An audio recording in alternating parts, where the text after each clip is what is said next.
باب تفاضل اہل الایمان فی الاعمال. تفاضل کا روٹ فضل سے ہے. باب تفاعل ہے. تفاعل میں ایک دوسرے سے مقابلے کی کیفیت پائی جاتی، جیسے مقابل، مقاتل، مناظر. تو تفاضل کا معنی ہے ایک دوسرے سے افضل ہونا، ایک دوسرے سے بہتر ہونا. اہل الایمان، اہل ایمان کا کس چیز میں ایک دوسرے سے بہتر ہونا؟ فی الاعمال، اعمال میں. یعنی سب کے عمل ایک جیسے نہیں ہوتے، کچھ کا عمل دوسرے سے بہتر ہوتا ہے، یعنی ایک کا عمل بعضوں کا دوسرے سے بہتر ہوتا ہے. حدثنا اسماعیل قال حدثني مالک عن عمرو بن یحیی المازنی عن ابیہ عن ابی سعید الخدری رضی اللہ عنہ عن النبی صلی اللہ علیہ وسلم قال، نبی صلی اللہ علیہ وسلم نے فرمایا، یدخل، داخل ہوگا، اہل الجنتی، جنت والا، یا داخل ہو جائیں گے جنت والے، الجنت، جنت میں. یعنی قیامت کے دن جن لوگوں کے حق میں جنت کا فیصلہ ہو جائے گا وہ کہاں جائیں گے؟ جنت میں داخل ہو جائیں گے. وَأَهْلُ النَّارِ، اور آگ والے، یعنی جن کے حق میں آگ کا فیصلہ ہوا، النَّارَ، آگ میں چلے جائیں گے. یعنی جب سب لوگ جنت یا جہنم میں پہنچ جائیں گے پھر کیا ہوگا؟ ثم یقول اللہ تعالی، پھر اللہ تعالی فرمائیں گے، اخرجو، نکال لاؤ، من، ہر اس شخص کو جو کانا تھا، فی قلبہ، اس کے دل میں، مثقال، وزن، حبۃ، ایک دانے کا، من خردل، رائی کے، من ایمان، ایمان میں سے. یعنی ہر وہ شخص جس کے دل میں ایک رائی کے دانے کے برابر بھی ایمان ہے اسے اب آگ سے نکال لو. فیخرجون منہا، تو وہ نکال لیے جائیں گے اس سے. قد، تحقیق، اسودو، جبکہ وہ سیاہ ہو چکے، یعنی آگ میں جل کے کوئلہ ہو چکے ہوں گے. فیلقون، پھر وہ ڈالے جائیں گے، فی نہر الحیاء، نہر حیا، او الحیاتی، یا نہر الحیات میں، یعنی زندگی کی نہر میں. اب یہاں پہ شک کا مالک نے شک کیا ہے. کس میں شک کیا کہ یہ حیا ہے یا حیات ہے؟ آپ نے دیکھا ہوگا کہ عموماً جب ہم حیات کا لفظ پڑھتے ہیں تو عربی میں اس کو حیا بولا جاتا ہے، حیات نہیں بولا جاتا. تو اس لیے اس کے چونکہ وہ انہوں نے اس طرح سنا تو روایت میں شک گزرا کہ یہ تے کے بغیر تھا، یہ تے کے ساتھ تھا. اس شک کو بھی نوٹ کر دیا انہوں نے، لیکن اصل میں یہ نہر الحیات ہی ہے، زندگی کی نہر، یعنی جس میں وہ دوبارہ زندہ ہوں گے. فینبتون، پھر وہ اگنے لگیں گے، وہ ان کے کوئلہ جسم اگنے لگیں گے. کما، جیسا کہ، تنبت، اگتا ہے، الحبۃ، ایک دانہ، ایک بیج، فی، میں، جانب، کنارے پر، السیل، ندی کے، یعنی کسی ندی کے کنارے میں جیسے ایک دانہ اگ آتا ہے ایسے وہ بھی اگنے لگیں گے. الم ترا، کیا تم نے دیکھا نہیں، انہا، کہ وہ دانہ، تخرجو، نکلتا ہے، صفراء، زرد رنگ کا، ملتویتن، لپٹا ہوا.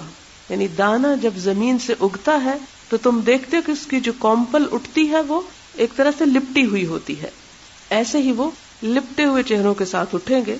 قال وہیب، وہیب کہتے ہیں، حدثنا عمرو، ہم سے عمر نے بیان کیا، الحیاتی، کہ یہ لفظ الحیات ہے.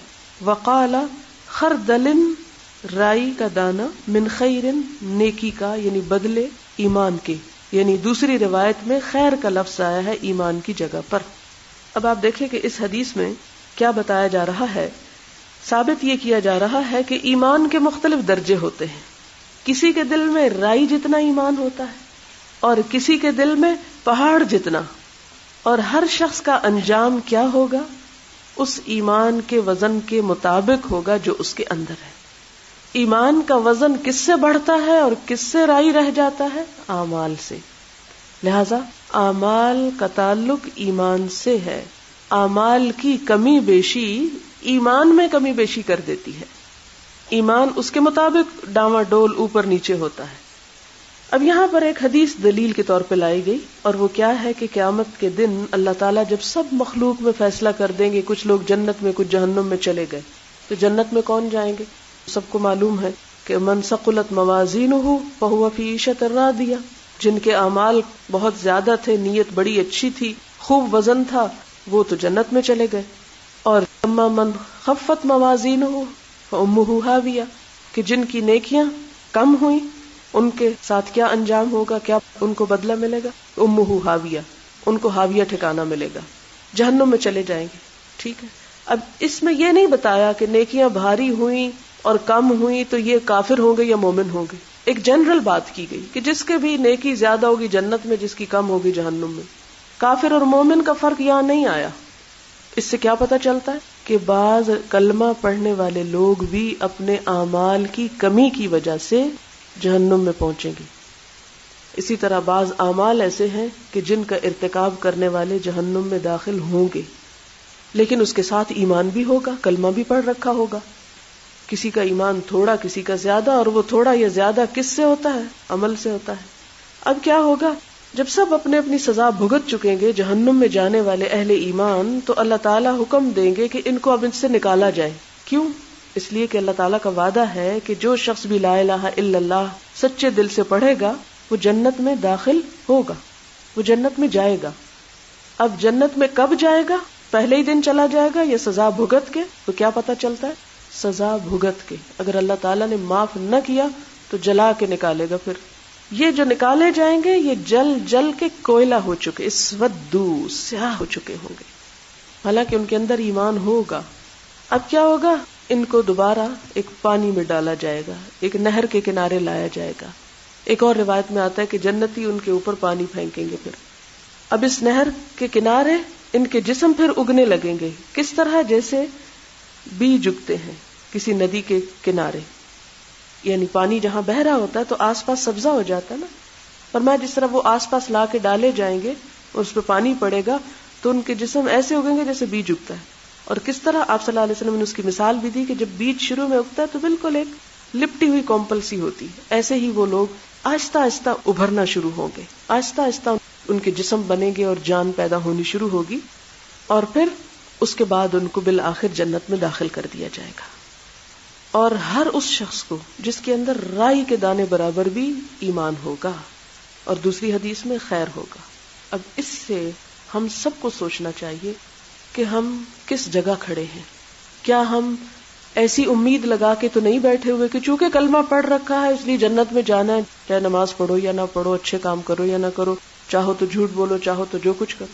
پھر دوسری بات ہمیں یہ سوچنی چاہیے کہ بعض اوقات ہم دنیا کے ڈر سے ایک نیکی چھوڑ دیتے ہیں، لوگوں کے خوف سے اچھا کام چھوڑ دیتے ہیں، یا دنیا کے کسی لالچ میں آ کے ایک نیک کام کو چھوڑ کے ایک برا کام اختیار کر لیتے. ایسے تمام موقعوں پہ سوچنا چاہیے کہ دنیا کی چھوٹی سی پریشانی برداشت نہیں کر سکتی، آخرت کا جلنا کیسے برداشت کروں گی، جبکہ ایک جھونکا بھی کافی ہے اس جہنم کا. کہاں یہ کہ جسم جل کے کوئلہ ہو جائے، کہاں یہ کہ جسم. حدثنا محمد بن عبید اللہ قال حدثنا ابراہیم بن سعد عن صالح عن ابن شہاب عن ابی امامۃ بن سہل انہ سمع ابا سعید الخدری یقول قال رسول اللہ صلی اللہ علیہ وسلم. قولی حدیث ہے. آپ صلی اللہ علیہ وسلم نے فرمایا بینا، اس اسنا میں، انا نائم، کہ میں سو رہا تھا، یعنی میرے سونے کے دوران، رأیت الناس، میں نے کچھ لوگوں کو دیکھا، یعرضون، کہ وہ سامنے لائے جاتے ہیں، علیہ میرے، وعلیہم، اور ان پر، قمصن، قمیص کی جمع، قمیصیں ہیں، منہا، ان میں سے، ما، جو، یبلغ، پہنچتی ہیں، الثدی، سینوں تک، ومنہا، اور ان میں سے، ما دون ذالک، اس کے علاوہ، یعنی اس سے بھی کم، وعرض علیہ، اور پیش کیے گئے مجھ پر، عمر بن الخطاب، عمر بن خطاب رضی اللہ تعالیٰ عنہ، وعلیہ قمیص، اور ان پر ایک ایسی قمیص ہے، یجرہ، جس کو وہ گھسیٹتے ہوئے جا رہے ہیں، لمبی، ان کے جسم سے بھی لمبی. قالو، تو لوگوں نے پوچھا، فما اولت ذالک، تو آپ نے اس کی کیا تعویل کی، آپ اس کی کیا تعبیر دیتے ہیں یا رسول اللہ، اے اللہ کے رسول صلی اللہ علیہ وسلم. قالا، فرمایا، الدین، دین. نمبر ایک بات یہ پتہ چلتی ہے اس حدیث سے کہ آپ صلی اللہ علیہ وسلم کے خواب سچے ہوتے تھے. دوسری بات یہ کہ خواب بھی اپنے اندر ایک معنی رکھتے ہیں، ان کو بالکل بیکار یا بے معنی نہیں سمجھا جا سکتا. اور یہاں پر خواب کیا ہے؟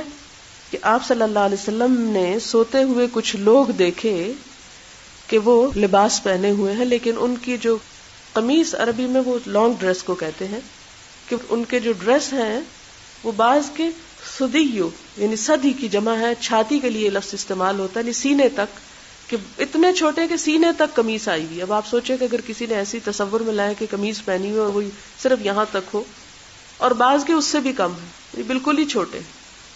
تو آپ نے جب یہ خواب سنائی صحابہ کرام کو، لوگوں نے آپ سے پوچھا کہ آپ پھر اس کی کیا تعبیر کرتے ہیں؟